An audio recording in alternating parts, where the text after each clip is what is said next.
Okay, so maybe he wasn't. As much as I'd love to end the LP there, Dante still has a mission to do to take down his brother Virgil today. As you might remember in the last episode, we were pierced down by our own sword rebellion and turned into a horrific monster of some sort. Today we'll be doing a swordmaster tradition.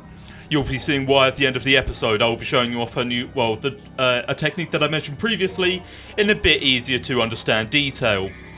Today we'll be leaving Rebellion behind despite its new awakened form.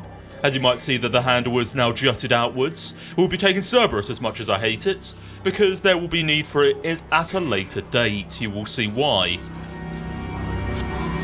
Further than that, we'll be taking some purple orbs to fill up our Devil Trigger gauge, which will allow us to transform into that mythical demon. Stuff as many as you can in your mouth, and as many red orbs that you can get out of your pocket. Just eat all of them, all fucking 7 if you can. As many as you can get, because Devil Trigger gauge is worth it. It's practically like an I win button. And everyone likes an I win button, don't they? And it's time for Mission 8, A Renewed Fear, with your host, the Super Blue Badger.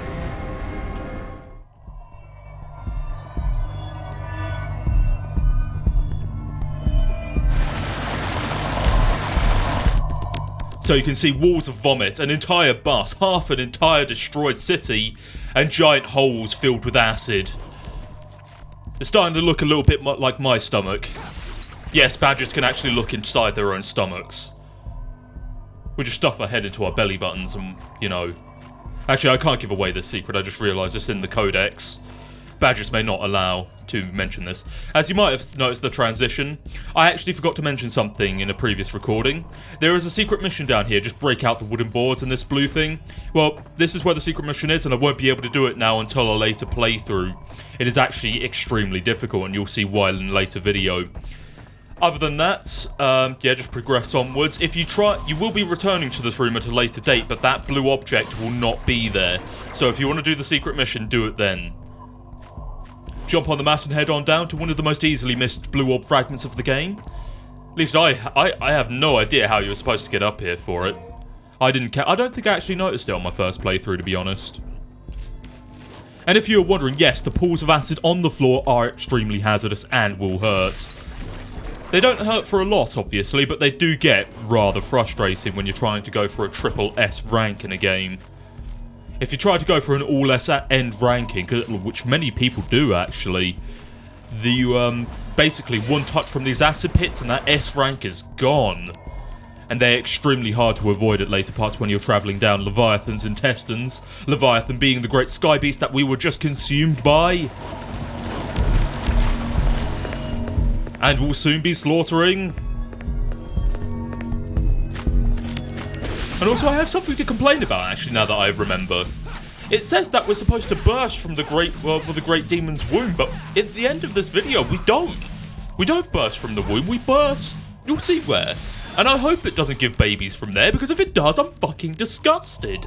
I don't know how they do it in the demon world, but I don't want to do it like that. Because giving birth is a whole new meaning when it comes out of that place. You'll see why. Awkward camera angles, be careful, try to reset it if you can. And also, I found here that taking the most obvious place will actually just get you pushed into the acid pit by the wall, and you want to take the least obvious path, the most obvious path of resistance. An item statue if you need anything. Don't know what you're trying to tell me there. So, I heard in a previous episode that, Dante's a bit of a fine runner, and you'll see why in a moment. An organ writhes ferociously on the other side of the membranous wall. We cannot get any closer now. As you can imagine, these are the bosses of the game. We'll be coming back to that at a later point, I'll explain them then. But as I said, yes, Dante is actually trained to be in the Olympics. Hello, Mr. Gigapede. Thanks for helping with our training today, as we will see the first use of the Devil Trigger.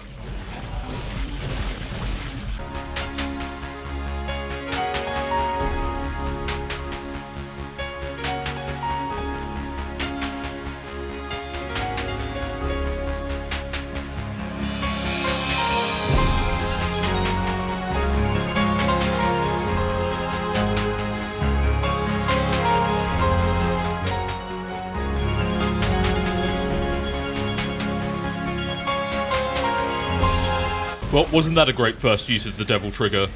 The main reason I use it there is that it's actually quite difficult to not get hit by the Gigapede on the way through the intestines. I hope you like that little recycled joke.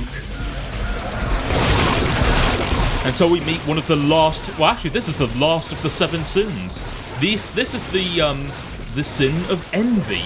The sin of envy is much like the sin of pride, in the fact that they are quite easy to defeat. But the difference is they do a lot more damage. They're quick. Well, they're a slight bit quicker than the prides, the black pride monsters, as I've mentioned previously in the first video. And they actually come in mass numbers. They are easy to defeat, but there are a lot of them, as you'll see later on. Beautiful.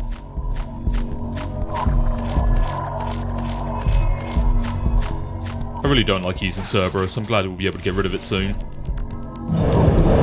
What kind of organ sucks up demon blood? Really? But yes, as you can imagine, we won't be getting many red orbs from this room. We can, but it just will delay our progress further. As you can see, they come in mass numbers and come for a great way to get some mad styling points here. But the problem is that they actually die far too quickly to really build up any sort of decent style gauge. And normally, once you get hit by one, it becomes a rapid succession of them taking turns to glide their serrated blade through Dante's wig-filled ass. And let me tell you, a giant scythe, a serrated scythe going through your asshole is not something that you want to experience in your lifetime. Ow. You can dispatch of them easily enough with Agni and Rudra. And Agni and Rudra, which I recently learned, is the fire and wind sword, not fire and ice. And can you really blame me for believing that they were fire and ice, to be honest? Red and blue, really? But then again, I don't think we need 2 ice weapons, Cerberus being the first. And with it collecting enough red orbs, we can collect the Ignis Fatuus, of which I'm not entirely sure what that is, but we need it to progress through the game.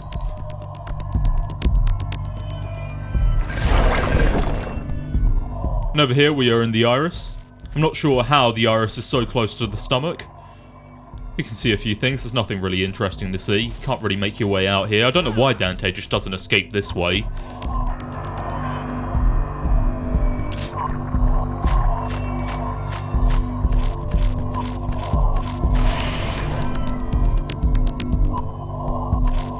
Not much to see in here. There's a green orb around this corner in case you need to top up on your health.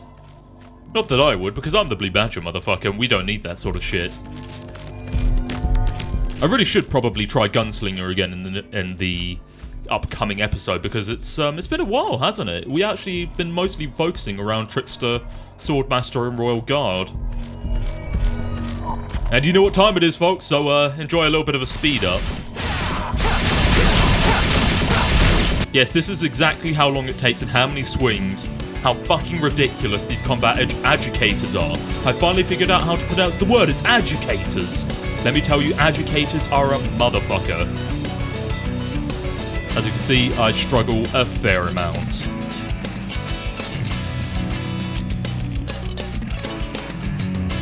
I'll get it. Come on. No. Come on. No, no. Come on. Come on. Ah, no, no. Come on. Go, go. Come on, Dante. Dante, go. Yes. Go. Go, go. Come on! Yeah! Perfect. A beautiful blue orb fragment for our fabulous success.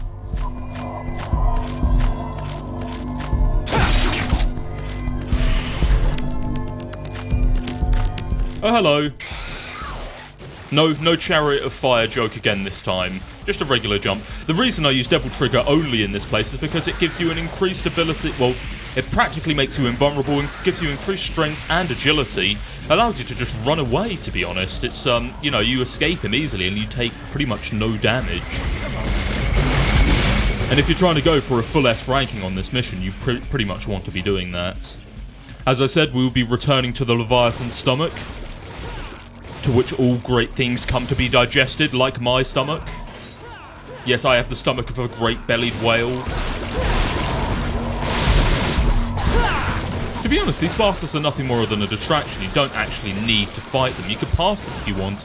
But I thought it'd be good to really get a good eye on them, see how they behave. Not that they behave much more differently from any other monster. Demons will be demons.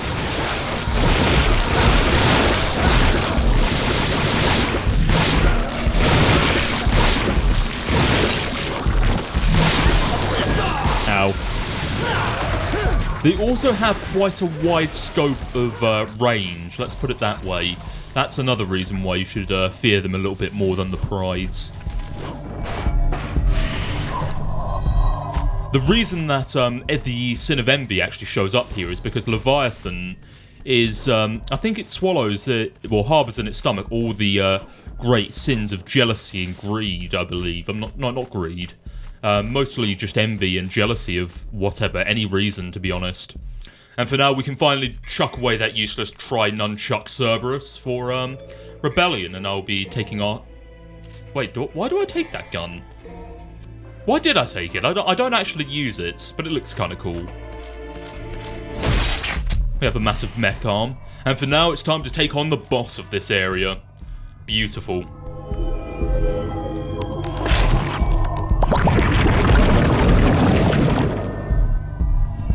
So there's a gimmick to this boss fight, as you may imagine. There are two supporting organs on either side, with the main organ that you need to defeat being in front. The only habit is that you can imagine that the main organ is actually well protected by a hardened shell. Not to mention that you are constantly surrounded by demons slashing at your ass. Fortunately, you don't need to destroy both supporting organs to get at the membranous, or the membrane of the heart, or whatever the fuck this organ is. I don't actually know. And really, you just you have to use as much time as you can to get to that organ. The one thing I will mention here that's a massive fucking frustration is that the auto-targeting system makes you fucking attack the monsters that are not the ones that you want to hit. So while you're trying to attack the main boss, the auto-targeting system will turn you right around to face what you don't want to face. Another gimmick is that these two supporting organs have gimmicks of their own. The one that I am slashing currently actually sucks away all your Devil Trigger, and as you can imagine, that laser hurts a lot. But the one on the left actually sucks away all the red orbs and all the green orbs so that you cannot recover your health. So you need to do, so you basically need to make up your mind on which one you really need. And at this point, I thought it'd be nicer just to have Devil Trigger because it's easier to fucking do this with Devil Trigger, obviously, because we become a badass motherfucker like the Blue Badger that I am. And as you can imagine, I am showing off the aerial sword cancelling. And as you see, I barely even touch the ground, except for this one moment here. I'm just trying to clear them out of the way for now. And as you can see, we are raping its health. I mean, taking out as hard as we can. But it doesn't stay out for very long, for that matter. Oh, that's what she said. Aww. Why did I make that joke? Blue Badger, you've lost your style, man. Why did I do that? This is another one of the main one's attacks. If you want, just run around in circles and it will destroy the enemies for you. It will do a fair amount of damage if it touches you, though, so be forewarned. Do not play with blue balls in the street. So the way to do the aerial switch cancelling in my most preferred method of alternations, you must rapidly alternate between the weapon switch button and the circle button, which allows you to basically just stay in midair. It's easy enough, while occasionally jumping off the organ to stay, you know, gain a little bit more height to resume your weapon cancelling, obviously enough.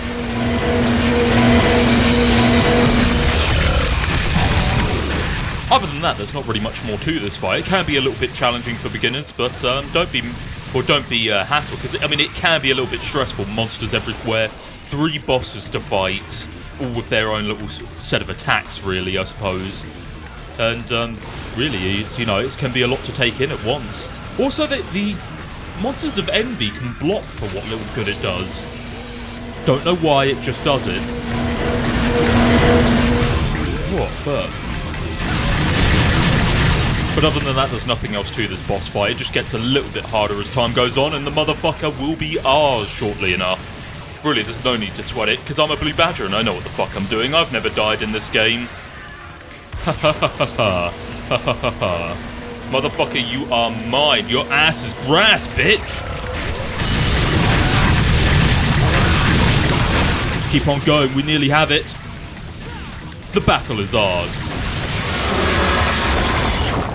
People once cried out in fear of this tower.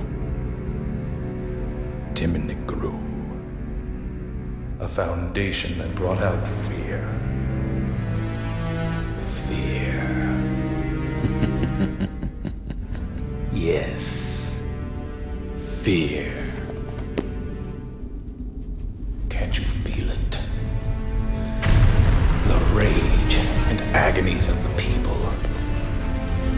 Those who were confined here, with their desires for evil being unfulfilled. It was all because Sparta slammed the door to the demon world in their faces.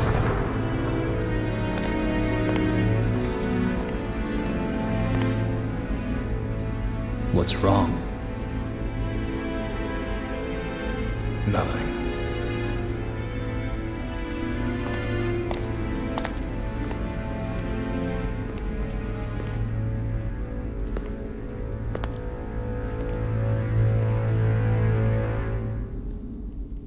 And with that, the mission ends. Nothing too bad, pretty simple, pretty straightforward. I don't see why we had any trouble. We didn't have any trouble at all, because I'm a blue badger and I know what the fuck I'm doing. And I will see you on the next episode of Devil May Cry 3. Enjoy the outgoing cutscene.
So this is the next stage.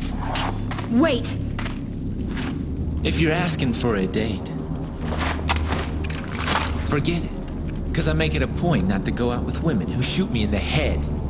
Date a demon? I'm not that desperate. Besides, I really don't care for guys who stink like blood.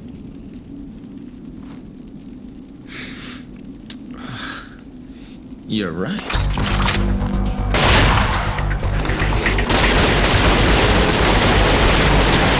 Tell me, what's your name? I don't have a name. Okay, then what should I call you? I don't care, whatever you want. Whatever, lady.